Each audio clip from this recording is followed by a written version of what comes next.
పోయినాడు నన్ను లాస్ట్ అన్న పెట్టుకోరు పట్టుకోవాలని పట్టుకునేవు నాయనే.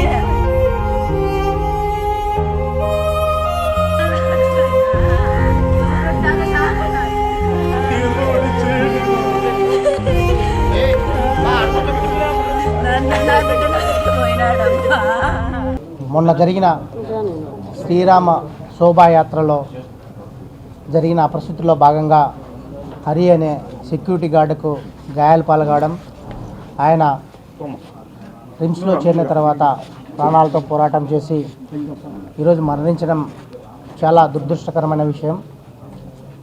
వాళ్ళ కుటుంబానికి మనం ప్రగాఢ సానుభూతి తెలియజేస్తూ, ఎందుకంటే వాళ్ళ పేదరికం నుంచి వచ్చిన కుటుంబం కాబట్టి మన శోభాయాత్ర ఐక్యవేదిక వాళ్ళందరూ కూడా ఆ కుటుంబాన్ని తగిన న్యాయం చేయాలని చెప్పేసి వాళ్ళందరూ కూడా ఇక్కడికి రావడం జరిగింది. ఏదైతే ఆ పిల్లవాడికి చిన్న పిల్లవాడు వాళ్ళ ఫ్యామిలీ మెంబర్స్ ఉన్నారు కాబట్టి వాళ్ళందరికీ కూడా న్యాయం చేయాలనే ఉద్దేశంతోనే అందరూ కూడా ఇక్కడికి రావడం జరిగింది.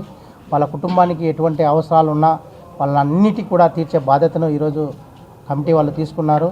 ఆ పిల్లవాడిని పేరుతో తమ అమౌంట్ డిపాజిట్ చేయడం అయితేనేమి, అలాగే మన ఎమ్మెల్యే గారితో మాట్లాడి వాళ్ళ యొక్క ఉద్యోగ భద్రత ఇవన్నీ కూడా వాళ్ళు అడగడం జరిగింది. వాటన్నిటిని కూడా కమిటీ వారు అందరి దృష్టికి తీసుకెళ్లారు. ఇవన్నీ కూడా తప్పకుండా నెరవేర్చి వాళ్ళ కుటుంబానికి న్యాయం చేసే విధంగా అండగా ఉంటే ఆ పిల్లోడు ఎంతవరకు చదివితే అంతవరకు కూడా చదివే బాధ్యత కూడా ఐక్యవేదిక వాళ్ళు తీసుకోవడం నిజంగా మనం గ్రహించాలి. వాళ్ళందరికీ కూడా వాళ్ళ కుటుంబానికి, ఎందుకంటే మనం ఆ మనిషిని తిరిగి తేలేకున్నా కూడా వాళ్ళ కుటుంబాన్ని సమాజంలో నిలబెట్టి ఆ పిల్లోడు మంచిగా చదువుకునే విధంగా చేయాలన్న ఉద్దేశంతోనే అందరూ ఏకతాటిపై ఉన్నారు. తప్పకుండా రాబో కాలంలో ఆ కుటుంబానికి అందరూ కూడా అండగా ఉంటారని చెప్పేసి తెలియజేస్తున్నారు. ప్రధానంగా సర్కిల్లో క్రాకర్స్ కాల్చడానికి పర్మిషన్ లేదు, అయినప్పటికీ అంత జనాలలో క్రాకర్స్ కాల్చారని చెప్పి ఆరోపణలు. దాని మీద పోలీసు వాళ్ళు కూడా కేసు పెట్టారు. అదేంటంటే కనుక వాళ్ళని అప్పుడే అడగడం జరిగింది. వాళ్ళు ఆడ పెట్టినారు, తర్వాత వేరే వాళ్ళు అగ్గి పెట్టినప్పుడు అది వచ్చి దీని మీద పడి అంటుకునింది అన్నది వాళ్ళు చెప్తున్నారు. అంతమందిలో ఎందుకంటే అది ఆ విధంగా జరుగుతుందని ఎవరు ఊహించలే. ఈయన అంతమంది చుట్టూ ఉన్నా అక్కడ దూరంగా ఉన్న ఆయన పడిందంటే అది టైం, దానికి మనం ఏం చేయలేం. తప్పకుండా జాగ్రత్తలు తీసుకోవాల్సిన బాధ్యత అందరి మీద ఉంటుంది. రాబో కాలంలో అటువంటి ఏమైనా ఉంటుందో తప్పకుండా జాగ్రత్తలు తీసుకుని చేస్తారని చెప్పి తెలియజేస్తారు. కడప నగరంలో జరిగినటువంటి శోభయాత్ర సందర్భంగా సరిగ్గా 7 రోడ్ల దగ్గరికి వచ్చేటప్పటికి పటాకులు పేలి ప్రమాదంలో అక్కడ డ్యూటీ నిర్వహిస్తున్నటువంటి హరి అనేటువంటి ఒక సెక్యూరిటీ గార్డు పొట్ట పగిలి పేగులు బయటకు వచ్చే విధంగా గాయపడడం జరిగింది. ఆయన్ను తీసుకొని వచ్చి రిమ్స్ హాస్పిటల్లో అడ్మిట్ చేశారు. ఆయనేమో ఈరోజు చనిపోయారు. చనిపోయినటువంటి కుటుంబాన్ని ఆదుకోవాలని చెప్పి మేము భారత కమ్యూనిస్ట్ పార్టీ డిమాండ్ చేస్తూ ఉన్నాం.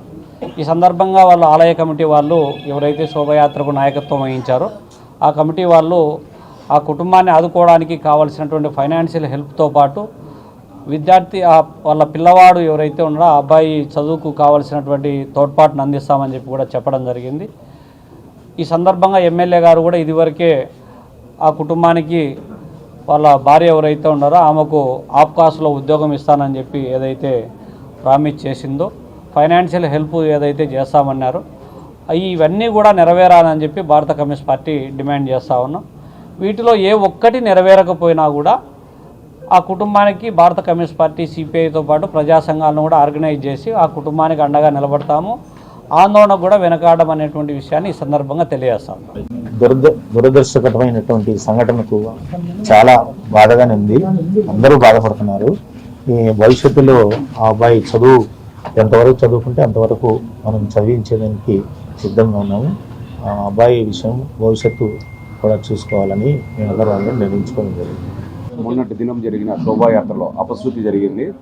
దానికి గాను మా ఎమ్మెల్యే మాధవిరెడ్డి గారు వారికి కుటుంబానికి సాయం చేయాలని చెప్పి తనకు ఉద్యోగం వేపిస్తామని చెప్పింది.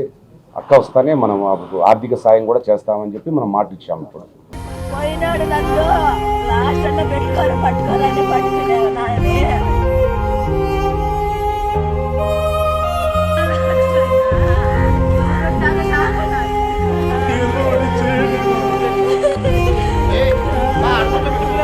నన్ను నా బిడ్డను పోయినాడమ్మా.